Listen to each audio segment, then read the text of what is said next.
ഇതൊരു BJP ആയിട്ട് ടൈപ്പായിട്ടുള്ള ഒരു സംഘടനയാണെന്നെങ്കിൽ ഞാൻ ഇതിനകത്തൊക്കെ വരില്ലായിരുന്നു ഒരിക്കലും. 2020 മറ്റ് മെമ്പർമാർ പേടിച്ചിട്ടാണ് നിൽക്കുന്നത് അവിടെ. സാബു ജേക്കബ് എന്നെ ടെക്സിലോട്ട് വിളിച്ചു. ഇങ്ങനെ നേർക്ക് നേർ ഇങ്ങനെ ഇരുന്നിട്ട് ആണ് എന്നെ ഭീഷണിപ്പെടുത്തിയത്. ഈ സാബു ജേക്കബിൻ്റെ രീതി എന്ന് പറഞ്ഞാൽ ഒരു ബൂർഷ രീതിയാണ്. അതായത് മറ്റുള്ള ആൾക്കാരെല്ലാം അടിമകൾ, അതിൽ പെട്ടുപോയ ആൾക്കാരൊക്കെ അടിമകളാണ് അവർക്ക്. ഞാനൊരു സാധാരണ വീട്ടമ്മയാണ്. അപ്പോൾ ആ ഒരു വിഷമം ബുദ്ധിമുട്ടും കാരണം ഞാൻ പിടിച്ചു നിന്ന്. പക്ഷേ ഇനിയും പിടിച്ചു നിന്നാലും ഞാൻ മാനസികമായിട്ട് തകർന്നു പോകും. നമ്മളോടൊന്നും ആലോചിച്ചിട്ടില്ല. ഇതൊരു സ്വതന്ത്ര രാഷ്ട്രീയ സംഘടന ആയതുകൊണ്ട് മാത്രമാണ് ഞാൻ ഇതിൽ വന്നത്. ഇതൊരു BJP ആയിട്ട് ടൈപ്പായിട്ടുള്ള ഒരു സംഘടനയാണെന്നെങ്കിൽ ഞാൻ ഇതിനകത്തൊക്കെ വരില്ലായിരുന്നു ഒരിക്കലും. കാരണം ഇത് വലത്തോട്ടോ ഇല്ല ഇടത്തോട്ടോ ഇല്ല. BJPനെ ഒരുപാട് കുറ്റം പറഞ്ഞ വ്യക്തിയാണ്. അതായത് ഒരു സീറ്റ് തന്നാൽ പോലും ഞാൻ അതിലേക്ക് പോകില്ല എന്ന് കുറ്റം പറഞ്ഞ ആ വ്യക്തി ആ ഒരു വീഡിയോ കണ്ടപ്പോഴാണ് ഞാൻ ഇതിനകത്തോട്ട് പ്രവർത്തിക്കാൻ തന്നെ തുടങ്ങിയത്.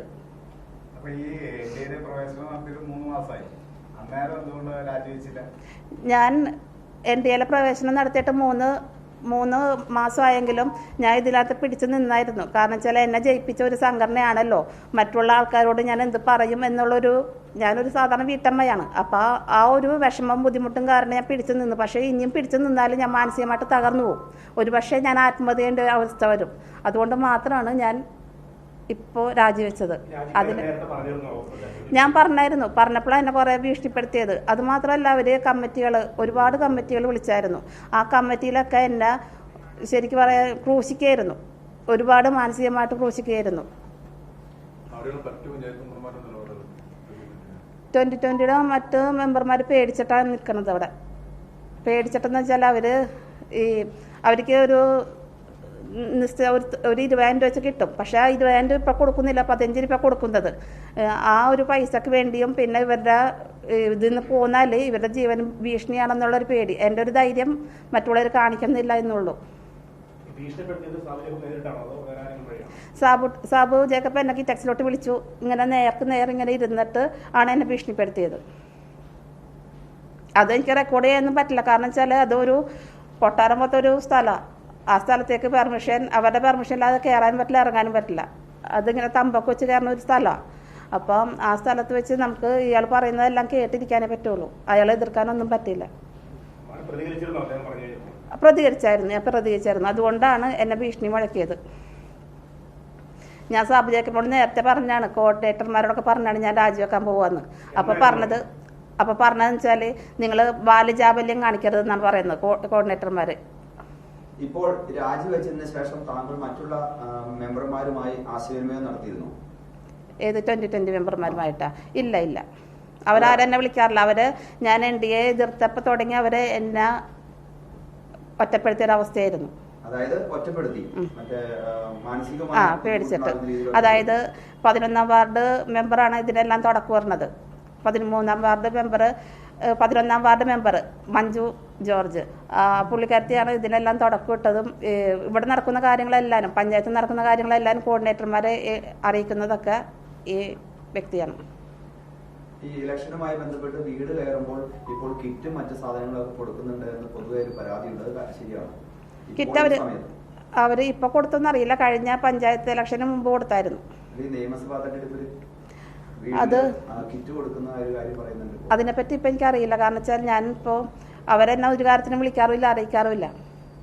NDAയിൽ വർക്ക് ചെയ്യാത്ത കാരണം, അതായത് നരേന്ദ്രമോദി ചെന്നപ്പോഴും ഞാൻ പോയില്ല, അമിത്ഷാ വന്നപ്പോഴും പോയില്ല. പിന്നെ പട്ടിമറ്റത്ത് അവരുടെ ഒരു പാർട്ടി ഓഫീസ് എന്തോരും ഉദ്ഘാടനം ചെയ്തില്ലേ, അപ്പോൾ അതിന് പോയില്ല. MLAക്കെതിരെ ഞാൻ പോയില്ല. അപ്പോൾ അങ്ങനെയുള്ള കാര്യങ്ങൾ, MLA എന്ന് പറയുമ്പോൾ ശ്രീനിജൻ MLAക്കെതിരെ ഒരു മാർച്ച് നടത്തിയായിരുന്നു. അപ്പോൾ അതിനൊന്നും ഞാൻ പോയില്ലായിരുന്നു.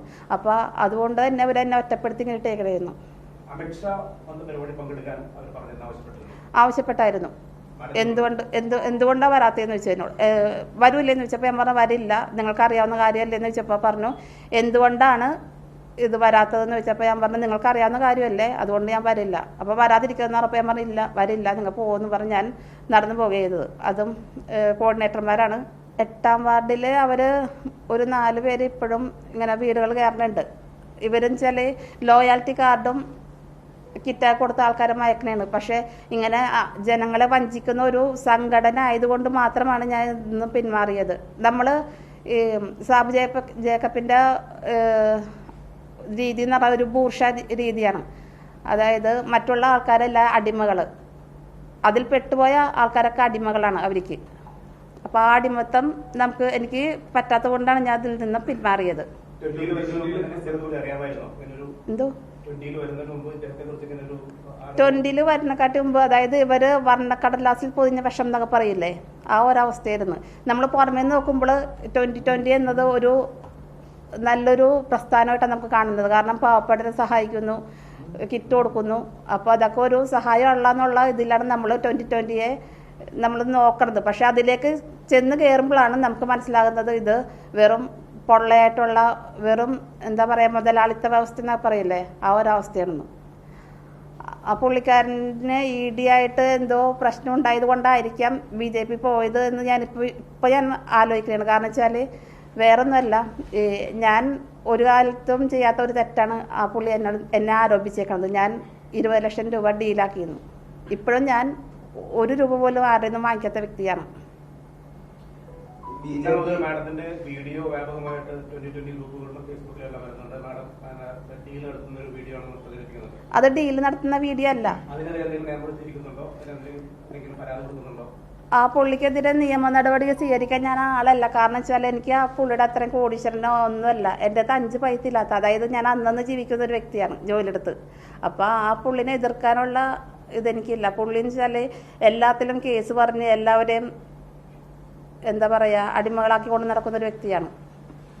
BJP മുന്നണിയിൽ 2020 പ്രവേശിപ്പിച്ചോടുണ്ടായ ആ വ്യത്യാസം എങ്ങനെയാണ് നമുക്ക് പെട്ടെന്ന് അനുഭവപ്പെട്ടത്?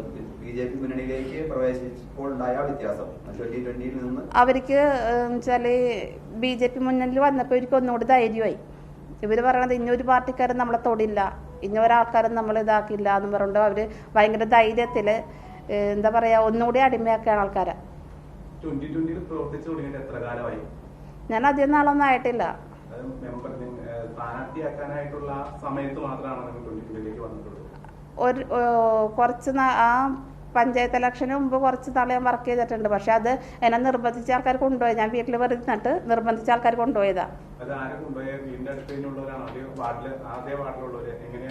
അത് അതേ വാർഡിലുള്ള ജോർജ് എന്ന് പറഞ്ഞ ഒരാളാ കൊണ്ടുപോയത്. പക്ഷെ അതൊക്കെ വെറും തട്ടിപ്പായിരുന്നു ഇപ്പൊ എനിക്ക് മനസ്സിലാക്കാൻ കഴിയുന്നത്. ആ കൊടുത്തായിരുന്നു. അയ്യോ, ഞാനൊരു മുന്നണിയിലേക്കും തൽക്കാലത്തേക്ക് ഇല്ല. കാരണം എനിക്ക് താങ്ങാൻ പറ്റില്ല.